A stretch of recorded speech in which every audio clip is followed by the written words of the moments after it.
Acredito que uma das coisas que mais acontece hoje, que talvez seja uma coisa nova, talvez nem tanto, mas que hoje com certeza pega mais pesado, é esse negócio da solidão, de ficar em casa o tempo todo. Isso em outros países já se transformou num fenômeno cultural e eu acho que demonstra muito de uma falência da sociedade de certa forma, né? Queria mostrar um vídeo aqui interessante de um rapaz falando sobre isso. Eu acabei de ver o vídeo de uma mulher falando que a minha geração não sai de casa, não interage mais socialmente, não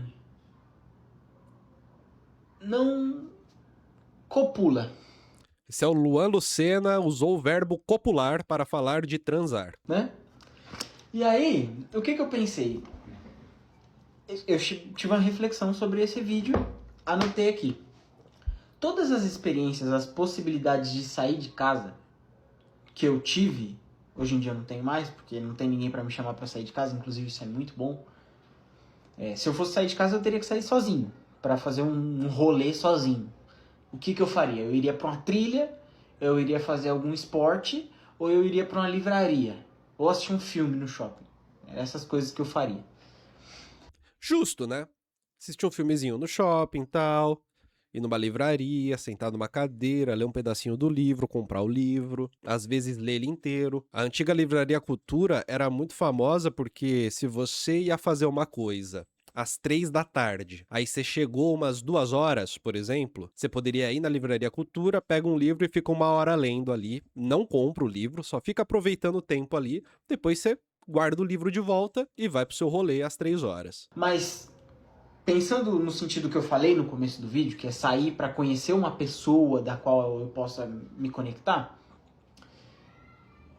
toda vez que acontece uma possibilidade como essa, é claro que nesses exemplos que eu dei eu posso conhecer uma pessoa, mas digo, as pessoas da minha idade, o que essas pessoas fazem, aonde elas saem, para onde elas vão e aonde elas encontram outras pessoas das quais elas podem, né? Na minha cabeça, quando acontecia, né, uma oportunidade como essa de sair para conhecer alguém numa festa, alguma coisa assim, passava por um filtro essa possibilidade. Se eu sair, podem acontecer coisas boas, eu posso conhecer pessoas legais, posso dar risada, posso escutar alguma história, sei lá, acontecer alguma coisa. Eu não bebo, eu não faço nada, então tem que ser alguma coisa assim. Tem que alguém me contar uma história engraçada, tem que trocar uma ideia legal com alguém, alguém inteligente, alguma coisa assim.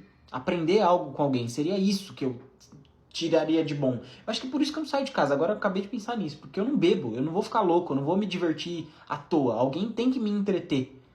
Não. Eu não consigo usar um negócio que vai me deixar feliz sem precisar de nada, entende? Então, sempre passa por um filtro essa possibilidade de eu sair de casa. Se eu sair de casa, pode raramente acontecer alguma coisa boa, porque nesses ambientes de festas, de coisas assim, as pessoas normalmente não estão a fim de contar história, de trocar uma ideia que seja inteligente, alguma coisa assim, né?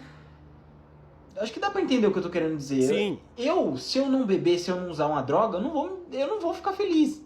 talvez isso seja um problema. Ter que usar uma droguinha pra ficar feliz. Ter que usar uma droguinha pra ser sociável.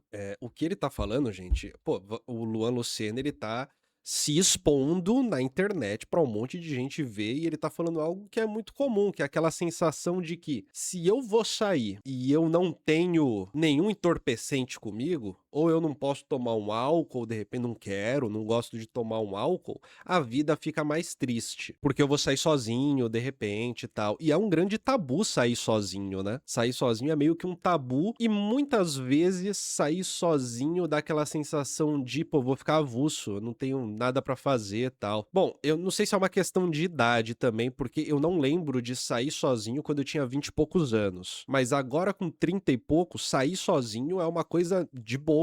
Os bares da região, por exemplo, se numa sexta-noite eu trabalhei o dia inteiro, trabalhei o dia inteirinho, tô cansado, e eu não quero sair, tipo assim, não quero chamar uns amigos pra fazer um rolê e tudo mais, eu quero sair pra dar uma desbaratinada, assim, pra dar uma espairecida. Sair de casa, vou no bar de rock mais próximo que tem da região, pode ter certeza que provavelmente, se eu ficar quietinho na minha ali, tomando um energético ali, que eu gosto de tomar um energético, tomando ali um energético à noite, vendo a música acontecer ali, em algum momento, um papo furado com um estranho eu vou ter. Uma interação gostosa que não vai gerar uma amizade, mas vai gerar a interação, né? Vai gerar a simpatia pela simpatia ali. Em algum momento isso provavelmente vai acontecer, né? É claro, tudo isso depende de você estar aberto a isso, né? Aberto a uma interação. E não que seja necessário também, né? Você pode muito bem ir no boteco, por exemplo, tomar a sua biritinha e tudo mais e ficar de boinha. E ficar de boinha, a depender do que você quer, né? Muitas vezes a música acontecendo e a bebida no copo é suficiente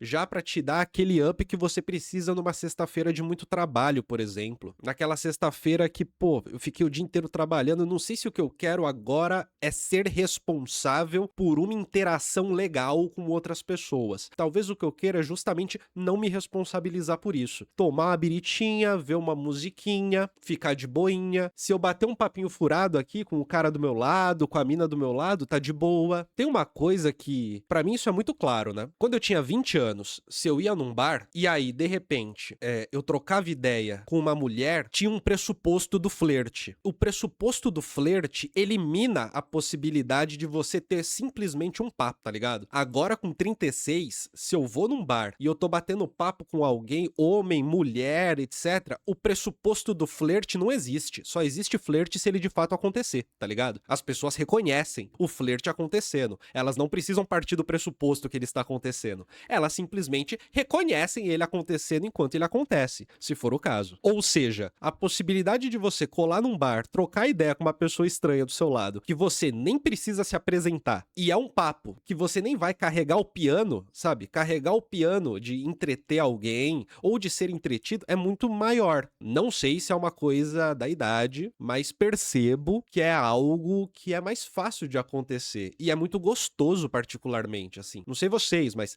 eu acho muito gostoso você poder ir num bar, por exemplo, tá rolando uma música, tem um cara tocando bem ali o violão e cantando músicas legais, você tá de boa ali, sentadinho, tomando sua biritinha, ou então, sentadinho não necessariamente, né, é porque as interações elas acontecem muito mais quando você tá em pé tomando a biritinha, né? Um jeito de estar mais aberto à interação é quando você tá em pé com a biritinha e não sentado numa mesa só sua. Você tá ali em pé, tomando a biritinha, daí cola alguém do seu lado, daí você fala ali da música, tal, da noite, tal. A pessoa tá com uma camisa do Black Sabbath. Você, pô, esse disco é bom, hein? Quantas vezes eu próprio não cheguei no bar, daí cola alguém do meu lado, porra, que barba foda, hein? Esse tiozão, né? Porra, que barba foda, hein? E aí o papo começa. De repente eu descubro que o cara é fã de Pink Floyd, tá ligado? Essas coisas, elas acontecem com muitas aspas naturalmente. Por que muitas aspas naturalmente? Porque nada é natural desse jeito, né? Mas, na medida em que existe uma postura de abertura, uma postura corporal,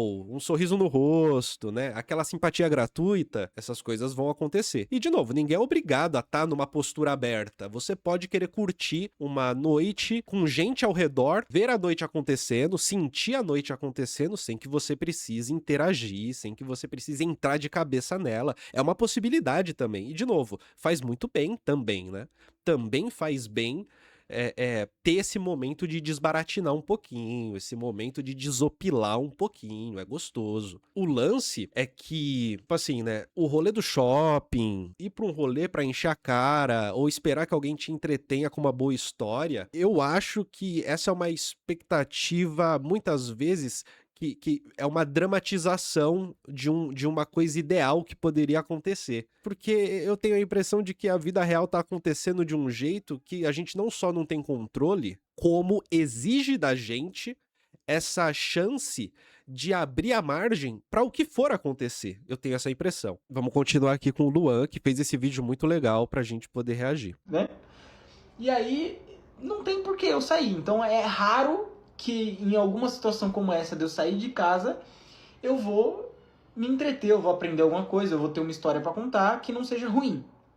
Jesus. Então, sempre que tinha uma oportunidade como essa, passava por esse filtro. Ou eu saio de casa e pode acontecer raramente uma coisa boa, mas na maior parte das possibilidades das coisas que podem acontecer eu vou achar ruim. Ou eu posso ficar em casa pra estudar, que é o que eu só o que eu faço, né? Ou estudar, o falso estudar, que era para eu estar estudando, eu vou assistir um vídeo engraçado, uma gameplay, vou ler um livro. Como é que eu vou escolher sair de casa? Se eu tenho a oportunidade de ficar em casa, assistir um vídeo engraçado, é claro, que aí é que tá o problema do vídeo da mulher que eu vi, que eu falei que eu vi no começo. A gente tá nas telas, né? Se você for comparar qualquer tipo de rara possibilidade de algo bom com um negócio que foi projetado para te drenar, para te segurar assim, você não conseguir sair nunca, com conteúdos que você se interessa, é muito difícil de você escolher essa outra coisa, né? Chega a ser desleal, assim. Não tem como comparar uma coisa com a outra. Porque aqui é uma coisa segura, dentro do meu quarto, eu vou sempre ou estar lendo alguma coisa, ou vou estar estudando alguma coisa, aprendendo alguma coisa, anotando alguma coisa, ou gravando um vídeo, ou sei lá, qualquer coisa assim, assistindo um vídeo engraçado, dando risada, sei lá. Então, essa comparação é claramente injusta. Eu nunca vou escolher sair de casa. Nunca vou. E nunca vou conhecer ninguém, e nunca vou fazer o que a mulher falou do vídeo. Entende? E eu acho que muita gente deve pensar igual eu, fora as pessoas que estão nas festas e que bebem e que tem um motivo pra sair. Eu vou dar outra pausa aqui, porque eu acho que foi muito feliz esse comentário do Luan, né?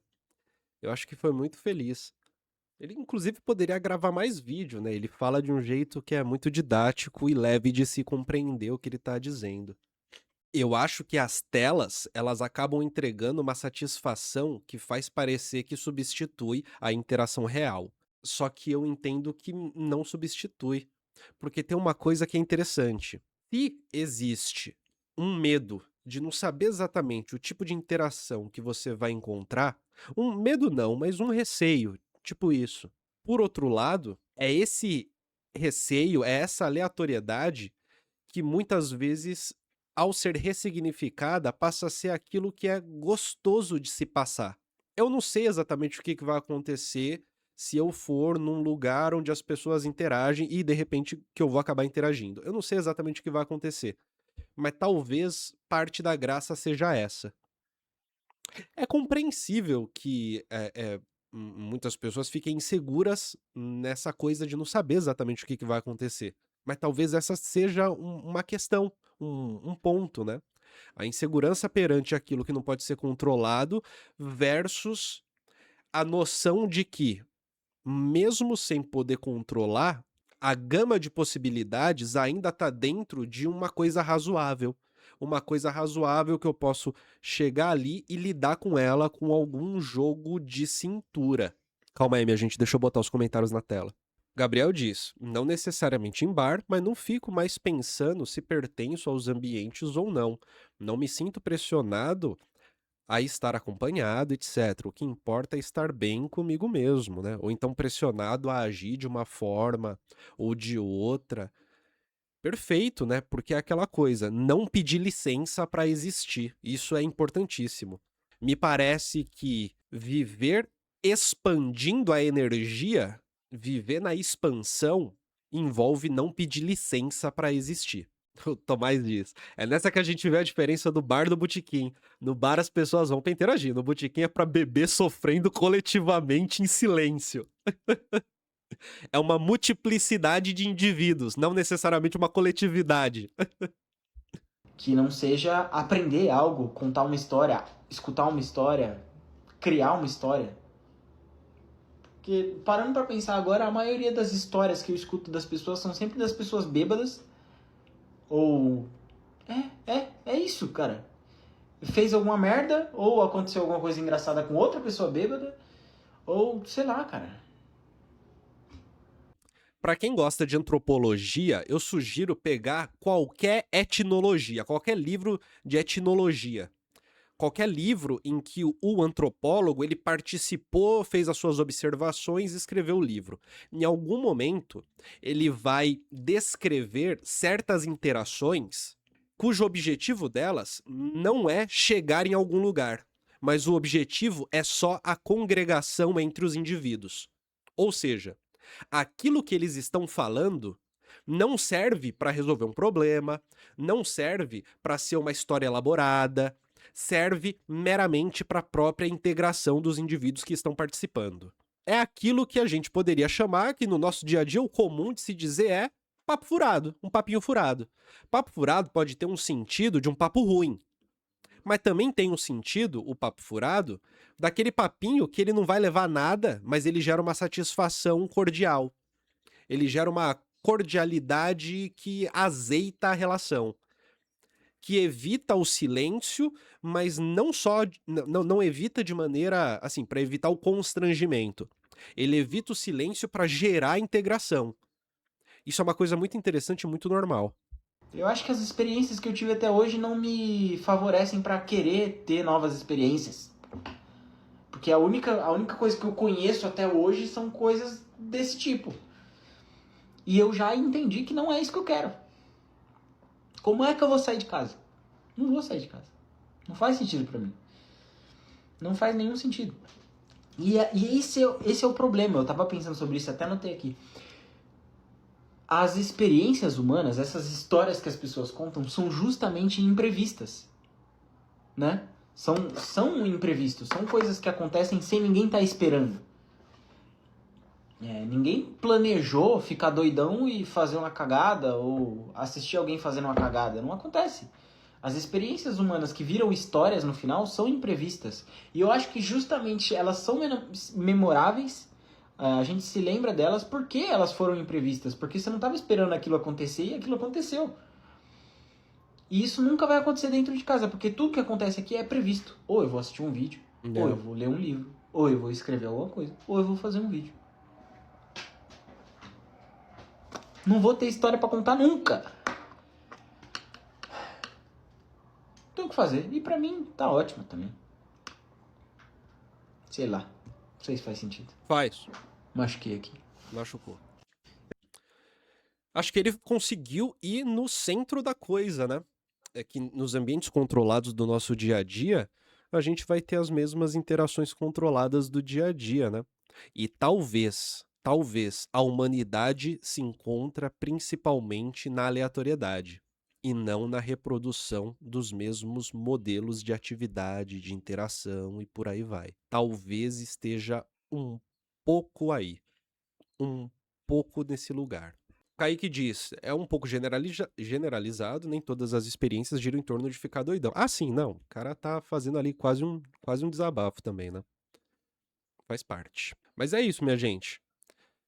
A possibilidade de gostar do aleatório, de curtir ou de simplesmente estar aberto ao aleatório, talvez seja uma habilidade que talvez esteja realmente diminuindo, né? E que talvez seja legal a gente tentar, se possível, cultivar. Tudo bem? Esse vídeo é um corte das lives do Colunas Tortas. Live do Colunas Tortas toda terça-feira, às 10h30 da manhã. E ao longo da semana, às vezes à noite, mas principalmente no período da manhã. Só que toda terça é com certeza 10h30 da manhã, tá bom? Vem participar das lives comigo.